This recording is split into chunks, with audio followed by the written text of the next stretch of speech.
One piece chapter 1156 అయితే వచ్చేసింది. ఈ చాప్టర్ లో చాలా విషయాలు జరిగాయి. మనం కూజా పైరట్స్ ని చూసాం. ఇంకా గార్ప్ వర్సెస్ రాజర్ యొక్క క్లాష్ ని కూడా మనం ఈ చాప్టర్ లో చూసాం. ఇంక ఈ చాప్టర్ లాస్ట్ లో రాక్ డి జెబెక్ట్ యొక్క మొత్తం క్రూని మనం చూడబోతున్నాం. తను తన ప్లాన్స్ ని కూడా తన క్రూతో షేర్ చేసుకుంటాడు. ఈ చాప్టర్ చాలా బాగుండబోతుంది. మీరైతే లాస్ట్ వరకు చూడడం మర్చిపోమాకండి. అసలుకే ప్రీవియస్ చాప్టర్ కి కాపీరైట్ పడింది. సో యూట్యూబ్ లేపేసింది అనమాట. ఈ వీడియో కూడా ఉండిద్దో లేదు తెలియదు. ఎందుకంటే నేను ఈ వీడియో ఫేస్ క్యామ్ తో చేయట్లేదు. నేను కొంచెం రిలేటివ్స్ వల్ల ఇంట్లో ఉన్నా. సో ఫేస్ క్యామ్ కుదరట్లా. అండ్ నెక్స్ట్ టైం నుంచి నేను ఫేస్ క్యామ్ చేస్తా. మీరైతే కంగారు పడమాకండి. ఇంక ఈ వీడియోకి ఎవరైనా లైక్ కొట్టకపోతే గైస్ లైక్ అయినా కొట్టేయండి. అసలే ప్రీవియస్ వీడియో పోయింది. సో ఈ వీడియోకి రీచ్ తక్కువైపోయింది. సో మీరు లైక్ కొట్టడం మాత్రం మర్చిపోమాకండి. సో ఇంకేం నేర్చుకున్నా let's start this video. One piece chapter 1156 యొక్క పేరు వచ్చేసి ఐడల్. ఈ చాప్టర్ స్టార్ట్ అయింది ఒక ఫ్లాష్ బ్యాక్ నుంచి. ప్రెజెంట్ ఒక ఐలాండ్ లో కొంతమంది పైరట్స్ వచ్చి ఆ ఐలాండ్ మొత్తాన్ని లూట్ చేసుకుని వెళ్ళిపోయారు. ఇక్కడ ఎవరు ఏం చేయలేకపోయారు. మీరు ఈ ప్యానెల్ లో చూసుకోవచ్చు. వాళ్ళ వైఫ్స్ వాళ్ళని తిడుతూ ఉంటారు. మీరు సరిగ్గా ఫైట్ కూడా చేయలేదు, అసలు ఇలా గివ్ అప్ చేస్తారు అని చెప్పి వీళ్ళు ఇక్కడ తిడుతూ ఉంటారు. పక్కన మీరు మెరిన్స్ ని కూడా చూసుకోవచ్చు. వీళ్ళు కూడా ఏం చేయలేకపోయారు. ఎందుకంటే వాళ్ళ ముందుంది ఐడల్స్. ఇప్పుడు ఈ మాట విని మీరు అనుకోవచ్చు, బ్రో వన్ పీస్ లో ఐడల్స్ ఎవరు ఉన్నారు అని మీరు అనుకోవచ్చు. యా గైస్, మర్చిపోయారా? మన కూజా పైరట్స్. మీకు తెలిసిందే అమెజాన్ లిల్లీలో చాలా అందమైన అమ్మాయిలు ఉంటారు. సో మిగతా ప్రపంచం మొత్తం వాళ్ళని చూసి ఐడల్స్ అని పిలుస్తారు అనమాట. Specially our current empress Gloriosa. తిను ఎవరో మీ అందరికి తెలిసిందే. ఓల్డ్ ఏజ్ లో తిను ఇలా కనిపించినా కానీ యంగ్ లో తిను ఇలా ఉండేది. ఇక్కడ అబ్బాయిల వేషం పక్కన పెట్టండి. ఇక్కడ తన క్రూలో ఉన్న అమ్మాయిలే తన అంటే చచ్చిపోయేవాళ్ళు. సో తను అంత గార్జియస్ గా ఉండేది. ఇంకప్పుడే తిసోమా అని ఒక అమ్మాయి కొన్ని లెటర్స్ ని పట్టుకొని మన గ్లోరియోసా దగ్గరికి వచ్చింది అనమాట. అంటే తన ఫ్యాన్స్ ఇది తన కోసం రాశారు. ఇది చూసి మన గ్లోరియోసా చెప్పిద్ది, ఏంటి ఇన్ని ఉన్నాయి, ఎంకలు అన్ని ఉన్నాయి కదా, అవి ఎవరివి అని చెప్పి తను అడిగిద్ది. అప్పుడు ఈ అమ్మాయి చెప్పిద్ది, ఎంకల ఉన్న ఆ అన్ని లెటర్స్ షాకుయాకువి తన కోసం రాశారు అవన్నీ అని చెప్పి తను అనిద్ది. బై ద వే ఈ చిన్న పిల్ల ఉంది కదా, తిను ఎవరో కాదు, ఫ్యూచర్ అమెజాన్ లిల్లీకి ప్రిన్సెస్ అన్నమాట. ఇప్పుడు ప్రస్తుతం మన గ్లోరియోసా ప్రిన్సెస్ మీకు తెలిసిందే. దాని తర్వాత మన షాకుయాకు, దాని తర్వాత ఈ అమ్మాయి, తిన తర్వాత మన Boa Hancock. So back to the chapter. ఇన్ని లెటర్స్ చూసి మన గ్లోరియోసా చెప్పిద్ది, ఏంటి కెప్టెన్ అయినా నాకే కొన్ని లెటర్స్ వచ్చాయి కానీ షెకికి ఇన్ని లెటర్స్ వచ్చాయా, అసలు నన్ను తను బిట్ర చేసింది అని చెప్పి తను ఇక్కడ అంటూ ఉండిద్ది. బట్ అప్పుడే ఈ కూజా పైరట్స్ మీద ఒక పైరట్ గ్రూప్ వచ్చి అటాక్ చేసిద్ది. ఈ అటాక్ చేసిన గ్రూప్ ఇంకెవరిదో కాదు, మన రాజర్ యొక్క క్రూ అన్నమాట. మన రాజర్ లిటరలీ అరుస్తూ ఉంటాడు, నేను ఆ అమ్మాయి కోసం వచ్చా, చుప్ చాప్ గా ఆ అమ్మాయిని నాతో పంపించండి, షాకుయాకు నువ్వు ఎక్కడ ఉన్నావు అని చెప్పి తను అరుస్తూ ఉంటాడు. ఆ మాట విని మన గ్లోరియోసా చెప్పిద్ది, రాజర్ నేను నిన్ను ప్రేమిస్తున్నాను కదా, నా ప్రేమ ఒక్కటి నీకు చాలదా అని చెప్పి ఇక్కడ తను అంటూ ఉంటుంది. ఇక్కడ ఏమవుతుందంటే మన గ్లోరియోసాకి రాజర్ అంటే ఇష్టం. తను రాజర్ కోసం చచ్చిపోయింది. కానీ రాజర్ కి గ్లోరియోసా అంటే ఇష్టం లేదు. తనకి ఇంట్రెస్ట్ ఉంది మన షాకుయాకు మీద. ఇప్పుడు ఇవన్నీ చూసి మీరు అందరూ అనుకోవచ్చు, బ్రో వీళ్ళందరూ ఆ షాకుయాకు మీద ఎందుకు అంత చచ్చిపోతున్నారు, అసలు ఆ అమ్మాయి ఎవరు అని మీరు అనుకోవచ్చు.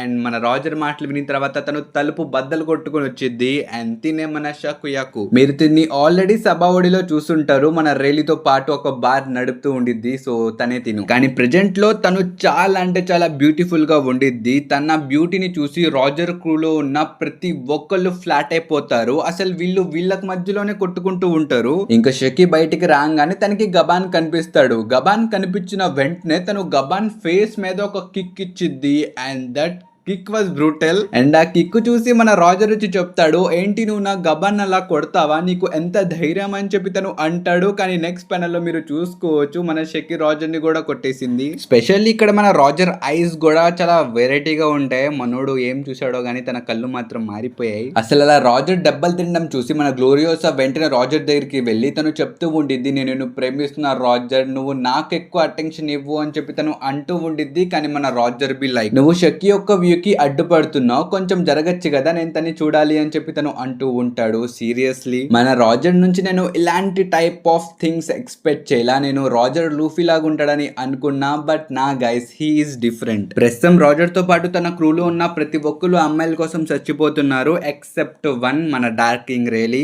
జస్ట్ మనోడు ఒక్కడెక్కడ నార్మల్ గా బిహేవ్ చేస్తాడు. ఇంకా షకే చెప్పిద్ది, ఏంటి రేలీ నువ్వు ప్రతిరోజు వీళ్ళని ఇలాగే హ్యాండిల్ చేస్తావా అని చెప్పి తను అడిగిద్ది. మన రేలీ చెప్తాడు, నా దగ్గర వేరే దారి లేదు ఉంటది కదా, ఈ ఈడియట్స్ తో నేను చచ్చిపోతున్నా అని చెప్పి తను అంటాడు. ఈ మాట విని షకే రైలీకి కన్ను కొట్టిద్ది బ్రో, మనోడు కూడా షాయ్ అయిపోతాడు. కానీ తను మాత్రం ఆర్డర్స్ ఇచ్చేసిద్ది, ఈ షిప్ లో ఏదైతే వాల్యుబుల్స్ ఉన్నాయో మొత్తం ఎత్తేసుకోండి, మనం తీసుకెళ్లిపోదాం అని చెప్పి తను ఆర్డర్స్ ఇచ్చిద్ది. లిటరలీ వీళ్ళు ఫుడ్ కూడా తీసుకెళ్లిపోతూ ఉంటారు. ఇక్కడ రాజర్ చెప్తూ ఉంటాడు, ఫుడ్ అయినా వదిలేండ్రా బాబు అని చెప్పి తను అంటూ ఉంటాడు. బట్ వీళ్ళు మాత్రం ప్రతిదీ తీసుకెళ్లిపోతారు. ఇంకా సడన్లీ అక్కడ గార్ప్ యొక్క షిప్ కూడా వచ్చేసేది. అది చూసి రాజర్ క్రూమేట్స్ చెప్తారు అనమాట, గార్ప్ వచ్చేసిండు అని చెప్పి తను అంటాడు. ఈ మాట విన్న వెంటనే రాజర్ మొత్తం ఎక్సైటెడ్ అయిపోతాడు. తను చెప్తాడు, ఏంటి పారిపోవడమా, లేదు మనం ఆ గార్ప్ ని వాళ్ళ కొట్టబోతున్నాం అని చెప్పి తను అందరికి ఆర్డర్స్ ఇచ్చేస్తాడు, పదండి ఫైట్ చేద్దాం అని చెప్పి. ఇంక ఈ మధ్యలో కుజా పైరేట్స్ రాజర్ షిప్ లో నుంచి గోల్డ్, ఫుడ్ ఇది మొత్తం తీసుకుని వాళ్ళు ఎస్కేప్ అయిపోతారు. ఇక్కడ రాజర్ ఏంటంటే ఇప్పుడు గార్ప్ తో ఫైట్ చేయడానికి రెడీ అయిపోతాడు. ఒకవైపు future king of the pirates Gold D Roger Ace యొక్క ఫాదర్ ఉంటాడు. రెండో వైపు grandfather of Luffy future marines hero Monkey D Garp అయితే ఉంటాడు. నేను ఇక్కడ డ్రాగన్ యొక్క నేమ్ పెడతారేమో అని అనుకున్నా, కానీ తన నేమ్ మాత్రం ఇక్కడ మెన్షన్ చేయలేదు. ఇక్కడ గార్ప్ కింద లూఫీ యొక్క నేమ్ మాత్రం మెన్షన్ చేశారు. సో మేబీ మన గార్ప్ యొక్క రియల్ సన్ మన డ్రాగన్ కాదేమో, అల్లుడే ఉంటాడు. సో దీని గురించి మీరేమనుకున్నారు కామెంట్స్ లో చెప్పండి. So back to chapter. ఇక్కడ రాజర్ గార్ప్ ని చూసిన వెంటనే, గార్ప్ రాజర్ ని చూసిన వెంటనే వీళ్ళిద్దరు ఒకేసారి ఫైట్ చేసుకోవడానికి దిగిపోతారు. మీరు ఈ పెనలో చూసుకోవచ్చు, రాజర్ తన కత్తిని ఉపయోగిస్తుంటే గార్ప్ తన ఫిస్ట్ ని ఉపయోగిస్తున్నాడు. దిస్ ప్యానల్ ఇస్ క్రేజీ, నాకు చాలా బాగా నచ్చింది. ఎటు చూసిన కాంకర్ సాకి అలా బయటకు వస్తుంది. కానీ మీరు గమనించాల్సింది ఏంటంటే గైస్, మన ఓడా సెన్సే అసలు చాలా సీన్స్ మనకి చూపించట్లా. కావాలంటే ఈ ఫైట్ మనకి డీటెయిల్ గా చూపించొచ్చు, కానీ తను చూపిలా. మేబీ తను ఫ్యూచర్ కోసం ఏదైనా గట్టిగా ప్లాన్ చేస్తున్నాడేమో. నాకు తెలిసి గాడ్ వ్యాలీలో ఏం జరిగిందో అది కూడా ఈ ఫ్లాష్ బ్యాక్స్ లోనే చెప్తారని నేను అనుకుంటున్నా. సో దీని గురించి మీరేమనుకుంటున్నారో కామెంట్స్ లో చెప్పండి. So back to chapter. దీని తర్వాత సీన్ షిఫ్ట్ చేసి ఎల్బఫ్ దగ్గరికి తీసుకుని వెళ్తారు. ప్రస్తుతం మన లోకి నేను ఐలాండ్ లో ఉండను, నేను వెళ్ళిపోతానని చెప్పి ఒక షిప్ వేసుకుని వెళ్ళిపోతాడు అనమాట. కానీ ఆ షిప్ మునిగిపోయింది. బట్ అక్కడ ఉన్న ఒక షిప్ కెప్టెన్ లోకిని చూసి కాపాడి కింగ్ హరల్ దగ్గరికి తీసుకుని వస్తాడు. ఇంకా తను చెప్తాడు, నేను ఈ పిల్లోడిని ఎందుకైనా కాపాడినందుకు వీడేమైనా థ్యాంక్స్ చెప్తాడని అనుకున్నా, కానీ వీడు నన్ను తిట్టడం స్టార్ట్ చేసిండు. అసలు ఇలాంటి వాడిని నేను ఎందుకైనా కాపాడా, అక్కడే వదిలేయాల్సింది అని చెప్పి తను అంటాడు. ఈ మాట విని మన ఏడాకి చాలా కోపం వచ్చింది. తను మాత్రం ఆ కెప్టెన్ ని ఫుల్ గా తిట్టేసిద్ది. స్పెషల్లీ మన ఏడా లోకిని అర్థం చేసుకునిద్ది. తను ఇలా మొత్తం ఎందుకు చేస్తున్నాడంటే, రీసెంట్ గా వాళ్ళ మదర్ ని తను కోల్పోయాడు. తన మదర్ చనిపోయినందుకు అందరూ తిన్నే బ్లేమ్ చేశారు. పైగా వీళ్ళ నాన్న కూడా దీనికి ఎక్కువ టైం ఇవ్వడు. దట్స్ వై లోకి చాలా లోన్లీగా ఫీల్ అవుతున్నాడు. I can understand. అయితే ఇక నుంచి నువ్వు మాతోనే ఉంటావా లోకి, మనం కలిసి ఉందామని చెప్పి తను అనిద్ది. ఆ మాట విని మన లోకి చెప్తాడు, నాకు తెలుసు నువ్వు ఒక పెద్ద గోల్డ్ డిగర్వి, నువ్వు మా నాన్న డబ్బుల కోసమే నువ్వు ఇక్కడ ఉన్నావు, ఇప్పుడు నాతో మంచిగా మాట్లాడి క్యాసిల్కి వద్దామని అనుకుంటున్నావు కదా అని చెప్పి తను అంటాడు. ఈ మాటలు విని మన హజరుద్దీన్ కి చాలా కోపం వచ్చింది. తను లిటరల్లీ కత్తి పట్టుకొని చంపేస్తాను నిన్ను అని వచ్చేస్తాడు. వెనక నుంచి మన కింగ్ హరల్ కూడా చెప్తాడు, లోకి నువ్వేం మాట్లాడుతున్నావు, నువ్వు సారీ చెప్పు అని చెప్పి తను అంటాడు. కానీ ఏడా మాత్రం లోకి మాటల్ని అంతగా పట్టించుకోదు. తను చిన్నపిల్లలే ఏదో చెప్పాలే తెలియక అని చెప్పి తను వదిలేసిద్ది. కానీ మన లోకి మాత్రం, నేను ఈ ఐలాండ్ లో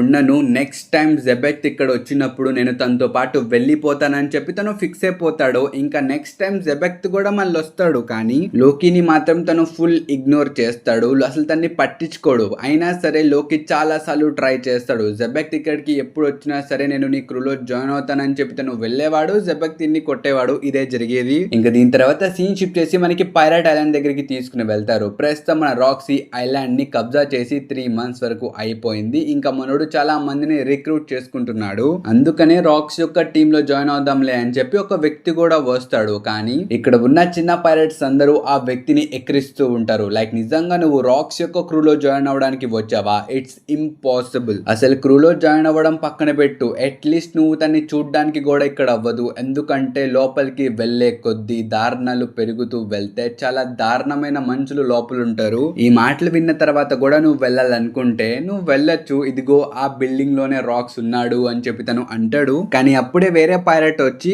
మనోడిని కొడతాడు అనమాట. అంటే లిటరల్లీ కాళ్ళు పెట్టి కొడతాడు. ఇంకప్పుడే ఈ వ్యక్తి తన మాస్క్ తీస్తాడు. ఇంకా చూస్తే తిను ఎవరో కాదు, సిల్వర్ ఎక్స్. ఫ్యూచర్ లో మన రాక్స్ తిన్ని కూడా తన క్రూలో జాయిన్ చేపించుకుంటాడు. చెప్తాడు. తిను చాలా బ్యాడాస్ క్యారెక్టర్. ఫస్ట్ టైం ఇప్పుడే తన డిజైన్ ని రివీల్ చేశారు. నాకైతే తన డిజైన్ చాలా బాగా నచ్చింది. సో మీరేమనుకున్నారు కామెంట్స్ లో చెప్పండి. ఇంకా దీని తర్వాత సీన్ షిఫ్ట్ చేసి మనకు ఆ పైరట్ ఐలాండ్ యొక్క స్కల్ దగ్గరికి తీసుకుని వెళ్తారు. ప్రస్తుతం మన రాక్స్ కి గాలి ఆడట్లేదని చెప్పి తను ఆ స్కల్ లోపల 2 బొక్కలు పెడతాడు. చూడ్డానికి అవి కళ్ళులా కనిపిస్తాయి. ఈ కళ్ళని క్రియేట్ చేసింది మన రాక్సే. మీరు ఈ పెనాలో కూడా చూసుకోవచ్చు. ప్రస్తుతం మన రాక్స్ తన ప్లాన్ గురించి తన క్రూతో డిస్కస్ చేస్తున్నాడు. ఇక్కడ మన రాక్స్ చెప్తాడు, నాకు 2 డెవిల్ ఫ్రూట్స్ కావాలి. అందులో ఒకటి ఎల్బఫ్ లోనే ఉంది. ఆ ఫ్రూట్ అవే కావాలంటే అది కింగ్ హరల్ మాత్రమే తినాలి. ఇంకా అసలు విషయం చెప్పడమే మర్చిపోయా. ఆ గలీలా కంపెనీని కూడా మనం వెతకాలి. వాళ్ళు ఎక్కడున్నారో ఏమైనా తెలుసా మీకు అని చెప్పి తను అడుగుతాడు. దానికి బిగ్ మామ్ చెప్పిద్ది, నాకు తెలీదు. అసలు ఫ్రోజెన్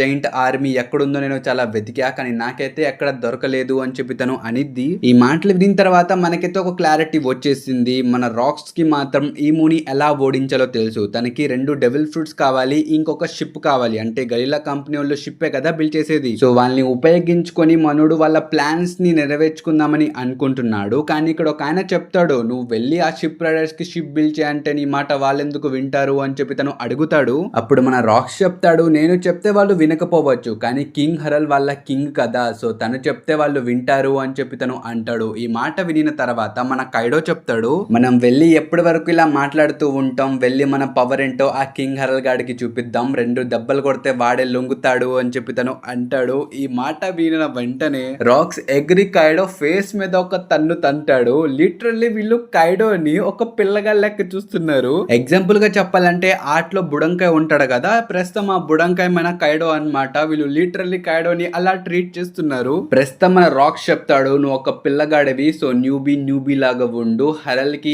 ఏం చేయాలో మాకొచ్చి చెప్పమాక, హరల్ నా ఫ్రెండ్, రెండోసారి తన గురించి ఇలా మాట్లాడమాక అని చెప్పి తను అంటాడు. కానీ రాక్స్ ఇక్కడ కైడో ఫేస్ మీద కొట్టాడు. బ్రో మన కైడో ఊరుకుంటాడా? తను వెంటనే ఫైట్ చేయడానికి వచ్చేస్తాడు. ఇక్కడ రాక్స్ కూడా ఫైట్ చేయడానికి రెడీగా ఉంటాడు. కానీ షీకి వచ్చి వాళ్ళిద్దరిని ఆపుతాడు. అరే బాబు, ఇప్పుడే కాదరా మనం ఈ ఐలాండ్ ని స్వాధీనం చేసుకున్నాం, ఇప్పుడు మీరు ఫైట్ చేస్తే ఇది మొత్తం డిస్ట్రాయ్ అయిపోయేది, ఫైట్ చేసుకోమాకండి అని చెప్పి తను అంటాడు. ఇక్కడ రాక్స్ కూడా కైడోకి వార్నింగ్ ఇస్తాడు, చూడు కింగ్ హరల్ నా ఫ్రెండ్, తన గురించి రెండోసారి ఇలా ఏదైనా చెప్పావా నా చేతిలో నువ్వు చనిపోతావు కైడో అని చెప్పి తను అంటాడు. ఇక్కడ కైడో కూడా భయపడిపోతాడు. అండ్ రాక్స్ చెప్తాడు, మనం ఆ గవర్నమెంట్ ని ఓడించాలంటే మనకి ఎల్బఫ్ యొక్క సపోర్ట్ కావాలి, వాళ్ళుంటేనే మనం ఈ పని చేయగలం. ఒకవేళ మీలో ఎవరికైనా నా ఈ మాటలు సిల్లీగా ఫన్నీగా అనిపిస్తే వాళ్ళు ఇప్పుడే దొబ్బేయొచ్చు. ఈ యొక్క చాయిస్ నేను మీకే ఇచ్చేస్తున్నా. మీరు పిర్కోళ్ళై పారిపోతారా, లేకపోతే నాతో ఫాలో చేసి ఆ డెస్టిన్స్ దేనా నాతో పాటు నుంచుంటారా? ఒకవేళ మీలో నిజంగానే గట్స్ ఉంటే నన్ను ఫాలో చేయండి, మిమ్మల్ని ఆ వరల్డ్ యొక్క సమిట్ మీద నుంచో పెడతానని చెప్పి తను అంటాడు. ఇంకింతటితో ఈ చాప్టర్ అయితే అయిపోయింది. మీరు ఈ పెనల్ లో రాక్స్ యొక్క క్రూ మొత్తాన్ని చూసుకోవచ్చు. ఒక మెంబర్ మిస్సింగ్, అదే మన గ్లోరియోసా. తను కూడా ఫ్యూచర్ లో జాయిన్ అయ్యింది. అండ్ మీకు మాత్రం చెప్తున్నాను కదా గైస్, ఈ క్రూ అనేది ద స్ట్రాంగెస్ట్ క్రూ. అసలు ఈ క్రూని కొట్టే వాళ్ళే లేరు. అలాంటిది ఈ క్రూ అసలు ఎలా ఓడిపోయింది, అసలు ఏం జరిగింది, ఇది మొత్తం మనం గాడ్ వ్యాలీలో చూడబోతున్నాం. మేబీ ఆ స్టోరీ మన ఓడా సెన్సే తొందరలోనే మనకి చూపిస్తారు. సో ఈ వీడియో కూడా ఇంతటితో అయిపోయింది. ఐ హోప్ ఈ వీడియో మీ అందరికి నచ్చిందని అనుకుంటున్నా. నచ్చితే మాత్రం ఒక లైక్ ఇవ్వడం మర్చిపోమాకండి. కొత్తగా చూస్తుంటే గైస్ సబ్స్క్రైబ్ కూడా మర్చిపోమాకండి. ఇంకా మనకు వద్దాం నెక్స్ట్ వీడియోలో. Until then bye by.